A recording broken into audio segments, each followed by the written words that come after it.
Hello and welcome back to page 94, the Private Eye podcast. My name is Andrew Hunter-Murray, and before we get on to the meat of today's podcast, I have an announcement to make, which is that you are listening to the last episode of Season 1 of page 94.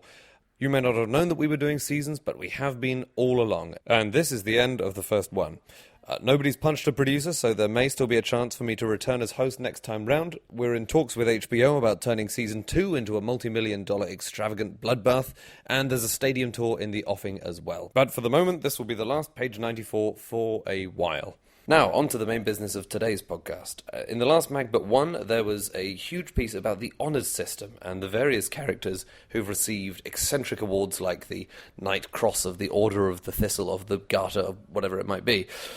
Solomon Hughes is one of Private Eye's investigative journalists, and he's been covering the various ins and outs of the honours system for many years now. So I caught up with him and asked him, first of all, why any of this ceremonial stuff really matters anymore. Here he is. Solomon, hello. Hiya, how are we doing? All right, good. So there's a piece in the latest Eye about the honours list 2015, the latest one. Yes. And the various people who've received them. Yes. Why is this important, to ask the obvious question? Well, I've been covering the honours. I checked my cuttings, and I've been covering the honours since at least 2002, and I've always start from the point that the honours themselves aren't important. In fact, more than that, they're ludicrous. When you work in journalism, there's lots of bits of paper, so I'm just going to pick one up so there'll be some rustling here. I know there have been complaints, but this is something that happens in journalism. And if you just look at what the honours are, they're absurd. You know, when Lenny Henry got a knighthood, he actually became a knight's bachelor. I don't know if he did have to split up with Dawn French first, or if that was just, you know, the honours. You get people who become a companion of the Order of the Bath or a companion of the Order of the Thistle. If you cared about that, you'd go mad. They're ridiculous pantomime baubles. But the point is, the establishment care about them. They care about them very deeply and have done for some centuries, really. And so the honours system, the awards, acts as an index of the establishment. If you look at it properly, you can see who they value. They say these people are extraordinary, and they often are extraordinary, although generally speaking it doesn't take long to dig into the list and find the people who are extraordinarily bad. So that's why we look at the honour system. So, for example, one of the people on the list was Jeremy Isaacs, who has donated, I think, about £300,000 to the Conservatives in recent years, at least. Yes, 298,000 I added it up as. My personal feeling is that is why he got the honour. That's how I look at it. I find it hard personally to see it any other way. In the citation, he got the honour for helping the National Health Service because he has a minor role on the remuneration committee of some hospital or other, or some health trust. I don't personally feel that is why he got the award. I think it more reflects his donation to the Conservative Party, his position in the establishment, and which, when you look at it, is his position really as somebody who used to work for Lehman Brothers. Not only that, was very significant in Lehman Brothers. The last time I looked at his name, it was in something called the Valukas Report, which is the report into the collapse of Lehman Brothers, and there you find that Jeremy Isaacs has a very prominent role in the bank up to the point of its collapse, the collapse which sparked the financial crisis, which we're all still suffering the effects of. So if you look at it from my point of view, the way I look at it, it's somebody's been given a CBE for doing two things. He's been given a CBE for giving a lot of money to the Conservative Party, and he's been given a CBE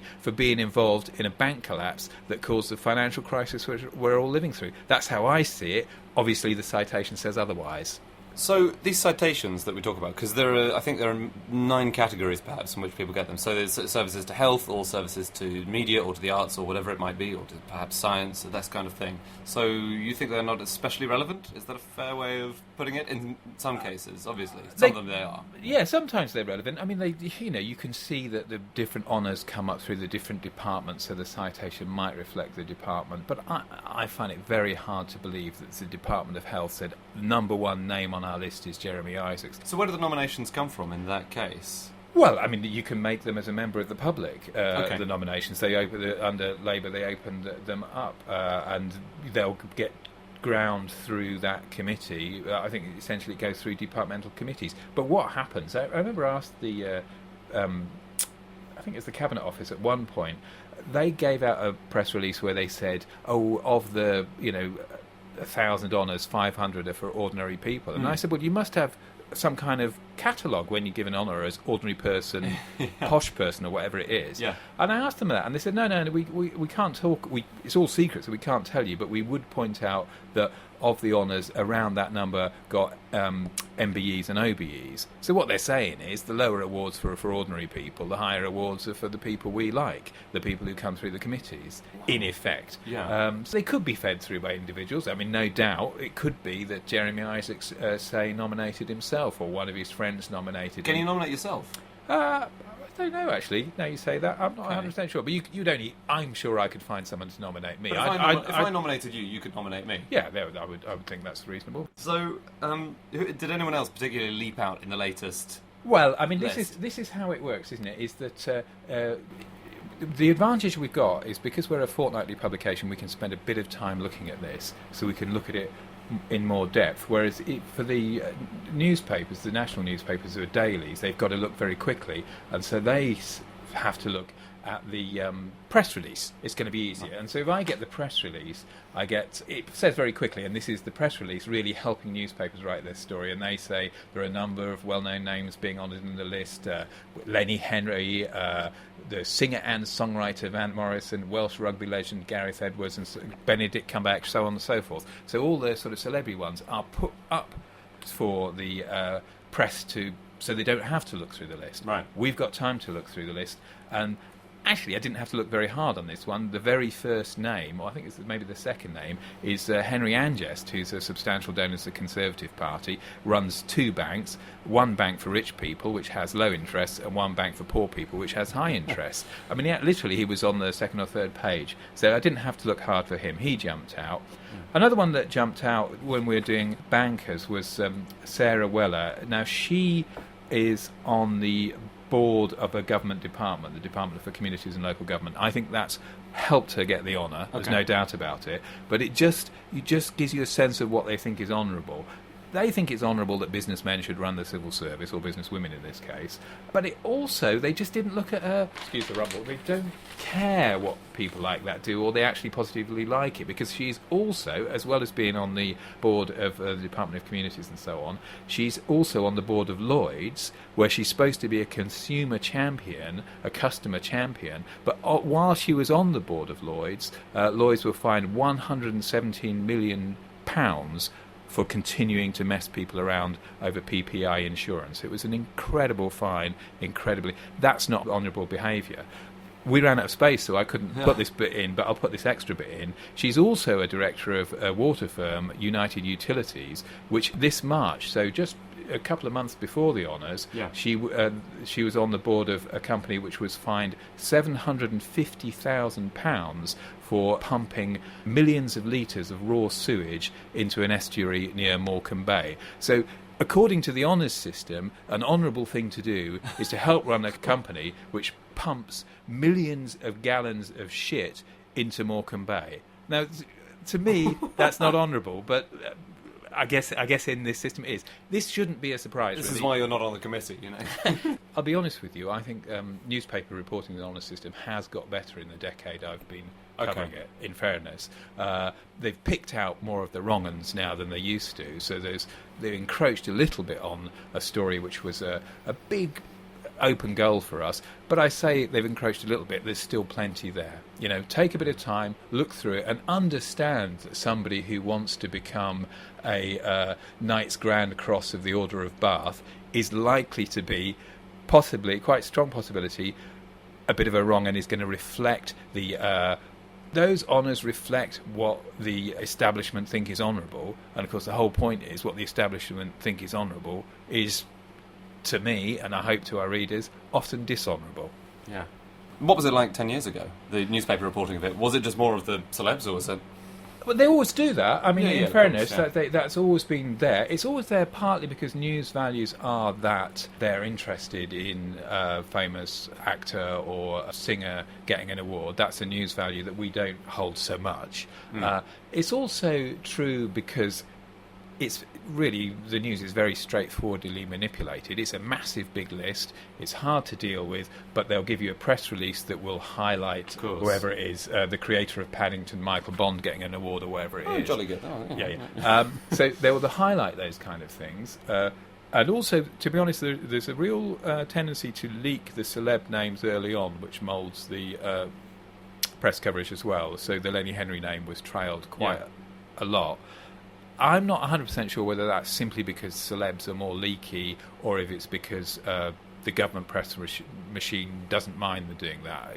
But whichever way it is, it pushes the press coverage that way.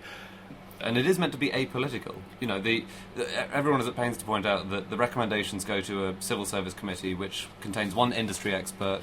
You know, some more civil servants, that gets ground through to another civil service committee before the final list is approved. And, you know, at most points, government is meant to be hands off in a way. I think it's, well, what you see, of course, there are just straight political honours. The Anjust one was a straight political honour. So what but are there those? are, they're just straight political honours. They're Right. ones where they admit it's political rather than try and disguise it. Because I think what you have two processes. One, you have, when they say apolitical, effectively it means places where there is cross-party consensus or a kind of general consensus. People think that it's normal under Labour and Conservative governments to give the heads of nationalised utilities some kind of gong. It just happens. Do you have any all-time favourites in terms of the honours that you've covered in the last 12 years? This is I'm again a bit of shuffling of paper here. This is how journalism works.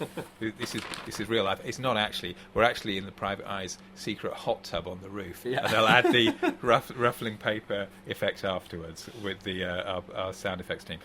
This was quite useful. I was looking back, and in 2006. I accidentally stumbled on the financial crisis only by looking at the honours, really, because I was just working backwards. I thought, these bad people have got the honours, why have they got them? And at that point it was James Crosby of Halifax Bank of Scotland got a knighthood, HSBC Finance Director Douglas Flint got a CBE, and I just thought, well, that's got to be bad. So I wrote in there, services to banking rip-offs was the honour.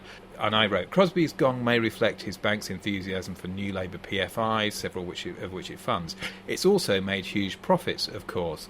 Too bad that 2 years ago, HBOS was fined $1.25 million for not having proper anti-money laundering procedures, and in March it had a VAT-dodging scam overruled by the European Court as an abusive practice.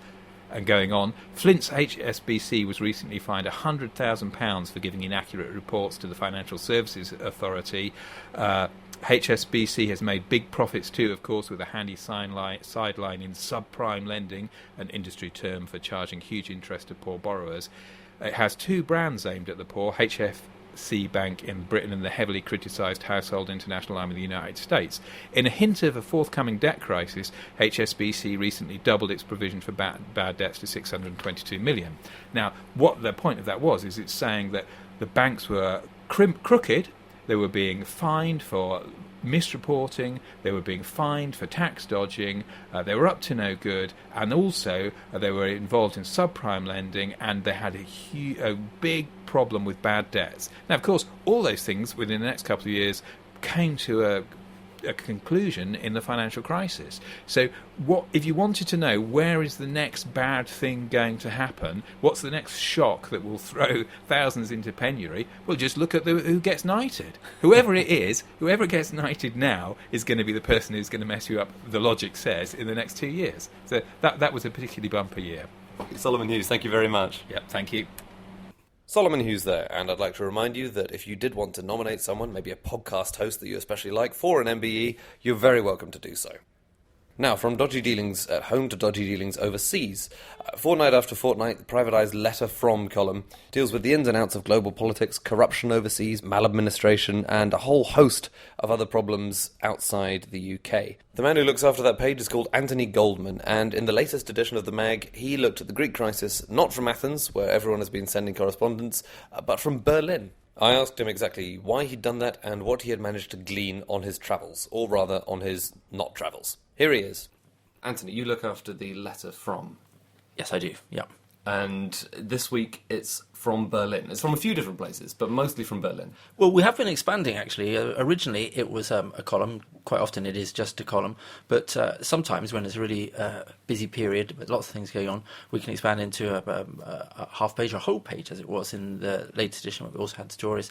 We had stories from Berlin and Greece. We had stories from Cayman Islands and also about Maldives. So it was all around the world in one easy page. You must have an incredible number of air miles. Well, actually, the best thing about looking after this column is that the stories come from people on the ground. Ideally, people caught up in the system, but always from the ground. So it has that extra sense of, legitimacy or intimacy, because these are people who live with some of these issues day by day.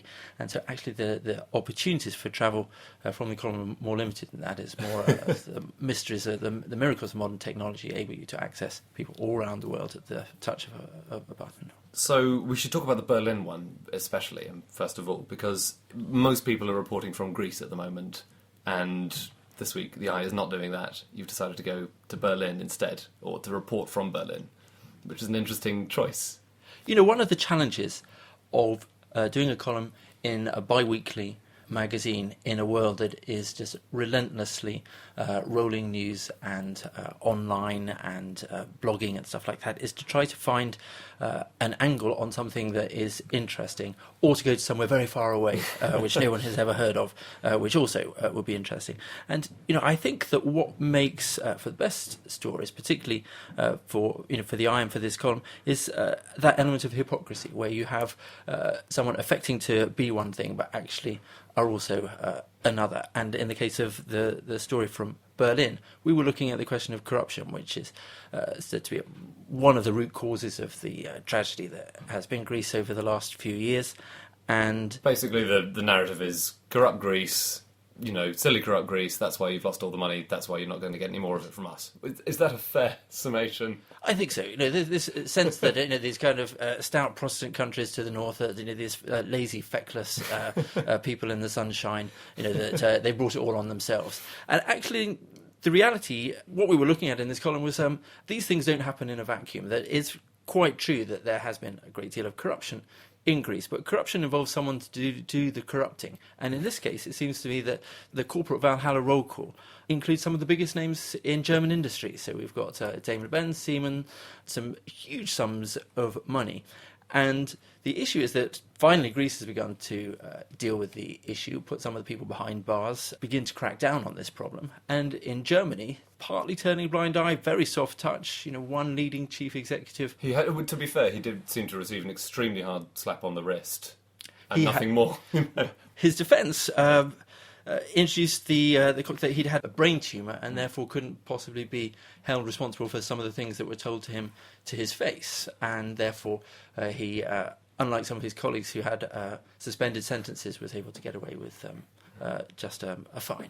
But he was the firm's chairman at the time. Absolutely, and yes. So he was able to run the rest of the firm. So this was a highly specific brain tumour which only affected his ability to notice the corruption. Is that?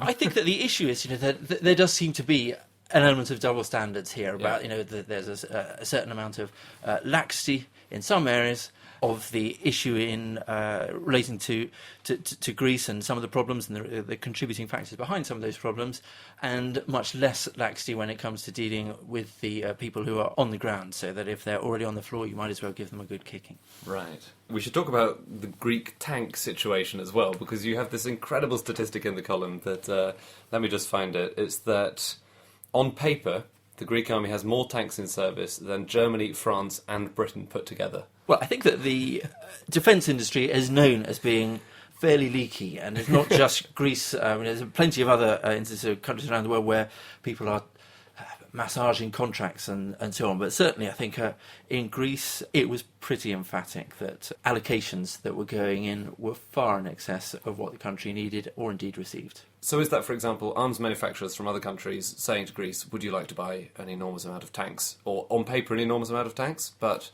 the number delivered is not quite as many and the extra money is creamed off? Is that how it works? More or less, that's exactly how it works, and quite a lot of them were German. Okay. And as you say, Greece is starting to get to grips with this, in terms of putting people in prison. Oh yes, the case of Michael Christoforakos, who organised the Siemens bribery and then fled to Germany, and now the German authorities are not handing him over to Greece. Yes, this is a good example, I think, of how things look differently in different capitals, because this is a dual national who I think Greece is absolutely clear was involved in bribery and would like to have him brought back as a Greek national to Greece to face the consequences of that. As a dual national with German nationality as well, it seems that the Germans have been a little bit more slow at beginning to see where the best course of justice might lie with this particular chap. I think the bottom line is it shows do as we say if you're rich enough, strong enough and powerful enough, not as we do. And that is a good letter from Anthony Goldman, thank you very much. Andy, thank you very much. Anthony Goldman there, who has the small beat of the other 190 countries in the world apart from the UK to report on every time. Now, from the letter from Berlin to the letters from readers. Tristan Davis is Private Eye's chief sub-editor, and he looks after, among a very large amount of other stuff, the letters page, the correspondence from readers, which fills 2 pages of every magazine and could easily fill a dozen more if there was space, or for that matter, inclination to put everyone's letters in. Here he is on Andrew Neil, Mohammed Fayed, pseudonames and beards. So, Tris, hello. Yes. Andy, hello. Hi. So the letters, I think a lot of people read the letters first in the Eye. I normally do. To see if there have been any complaints about things you've written. Basically, yeah. Yes. Well, they're certainly they're the first thing we start to put together when the magazine is being produced. And happily, there are regularly many hundreds of them. Our readers are particularly active. Perhaps none of them hold down regular jobs and have too much time on their hands, but it's evidence that they read the magazine incredibly closely and they feel very proprietorial towards it, not just our sort of running gags, but sort of the issues we tackle. And they're a very diverse bunch. A lot of them are very knowledgeable, very funny, and sometimes bloody annoying because they do read the magazine incredibly closely. It keeps us on our toes. Because a lot of it reads like corrections or people saying, I disagree with this, or what you've said, I think these figures actually counteract the ones you quoted, or whatever it might be. Part of the function of a letters page, obviously, is if you cock something up, it's one of the places you can give people some space to put things right. And the Eye, contrary to popular misconception, is very good at that, and we do always try and put things right immediately if we've, by some strange fluke, made an error. But we don't set out to. We do certainly try to put things right very quickly, and the letters page is the first place one can do that. But equally well, we have a lot of readers who do have a lot of their own obsessions, and they like getting them off their chest. There are regular letter writers who probably do have far too much time on their hands. I mean, I'm thinking particularly of the man he writes to us very regularly, accusing us of pogonophobia, actually, sort of fear of beards. Right. So he's a regular contributor, and he's obviously very, very keen to get his name in, and he automatically goes in the thank you, try punch file. It feels a bit like a clubhouse. Yes, there is definitely a sort of a clubbish feel to it. I suppose the only thing any of these people have got in common is the fact that they read the Eye very closely, care about what's in it, and obviously like it very much. I mean, if they were actually to meet in person, if we were to have a clubhouse and we were all to get them together, I mean, it would be a complete nightmare. There'd be the sort of obsessive compulsive pedants in one corner, the wind farm enthusiasts in the other, then the sort of frackers at the finger buffet, and they probably really wouldn't like each other very much, but they are united by this love of our Catholic, the Catholic taste of our mag. But you've got a couple of quite high-profile letters in this week's pages. So there's one from Mohammed Fayed.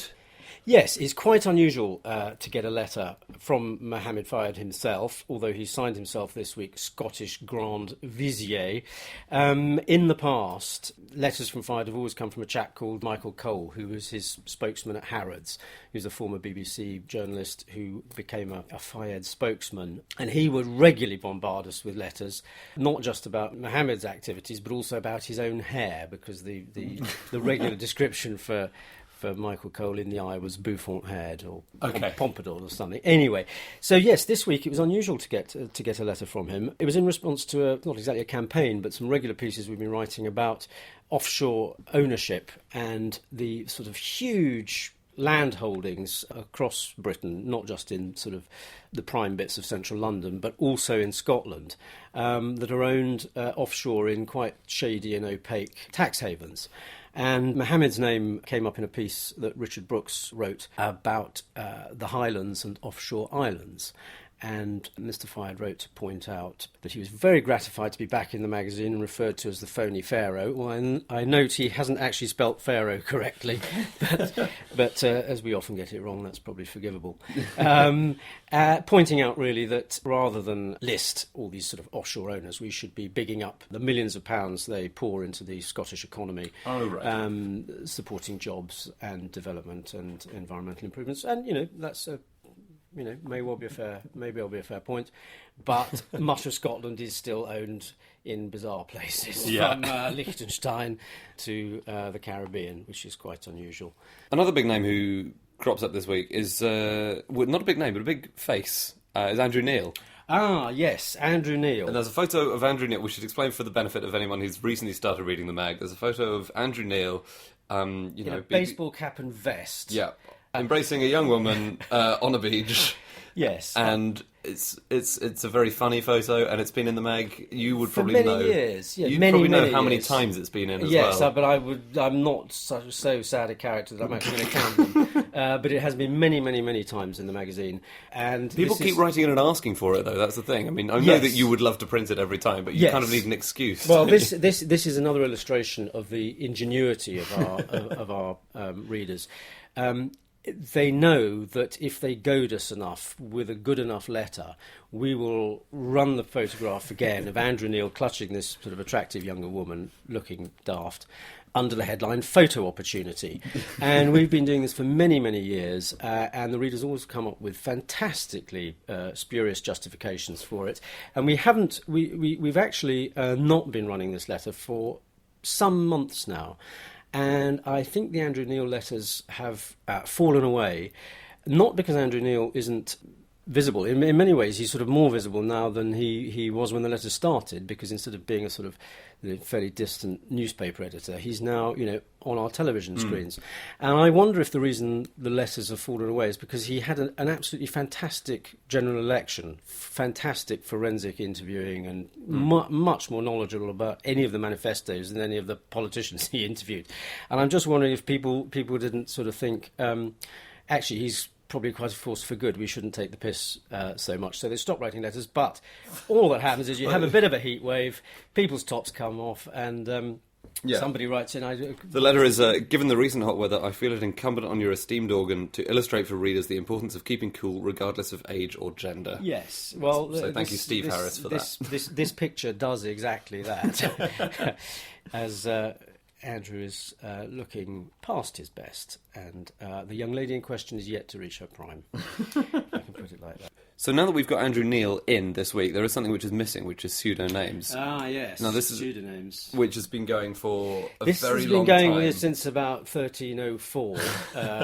In fact, September 2008. Oh my gosh. When somebody wrote in and said, "Sir, I was somewhat taken aback to see that in issue 1218, you printed a letter where the correspondent called himself Aston Villa and then added his real name in brackets. I'm surprised you let this happen, as it could start a worrying trend of letter writers trying to get the name of their favourite team into the eye. Yours apprehensively, Carl Isle United." And so it started innocently enough with a little piece of fan mail. It's like the that. first. It's like the first case of plague, isn't Yes, it? yes. It's patient zero. Yes, well, that was pseudonames. yes, but it was sometime. Well, it was fairly quickly actually that we reached peak pseudonyms. This letter then inspired another one which said, "I totally agree with Carl Isle United. The names of your correspondents in these letters columns should be honest and truthful and not pseudonymously supportive of their local football teams. Nip this annoying trend in the bud immediately." And that was from Don Castor Rovers. And so what started as just a couple of childish late summer squibs then really did For snowball. 7 for years summer. now. Yes. 7 years, my 7 God. years. But is it being killed off now for good? Is this it for You pseudonames? see, they're a bit like cockroaches, really. They're really difficult to stamp out. We've been thinking about killing off and trying to kill off pseudonyms for years. In fact, there were sort of complaints about pseudonyms. I mean, just a few months after it had started, one lady wrote, "Sir, I'm very grateful to your organ and the numerous attempts by your readers to cheer me up during the winter months. Unfortunately, it hasn't worked. Serotonin." And so they got sort of cleverer, and they soon left the football sphere behind. And we've had various attempts to kill off the column, thinking it's too childish, it's too cheesy, it's too much like old episodes of I'm Sorry I Haven't a Clue. And then, bloody hell, the readers start sending in just really funny, clever, inventive pseudonyms. And so the whole thing, rigmarole, starts off again. However, this issue, there are no pseudonyms because the last lot were really pretty poor. So with any luck, if our readers are out sunning themselves and not concentrating, perhaps that may be the end of pseudonyms. But we shall see. In the past, it's always, unfortunately, a small lull has always provoked an absolute sort of tidal wave of vengeance from our people. You realise that what you're saying basically sounds like a challenge to everyone listening to this right now to do a better one. Yes, but I'm sure there's more interesting things to do with your time. But no, there have been some fantastic letters, and again, it's another illustration of our readers' inventiveness and and pedanticness as well. Well, that too, yes. Tristan Davis there. Well, that is all from this bumper 9.4th episode of Page 94. I hope you've enjoyed it. It's certainly been an enormous pleasure to make. In the meantime, if you'd like to buy any merchandise, you can, of course, get some Page 94 merch. We currently sell it in all good newsagents. It's a small paper product called Private Eye and is available at an obscenely low price. Thank you very much again for listening, and goodbye.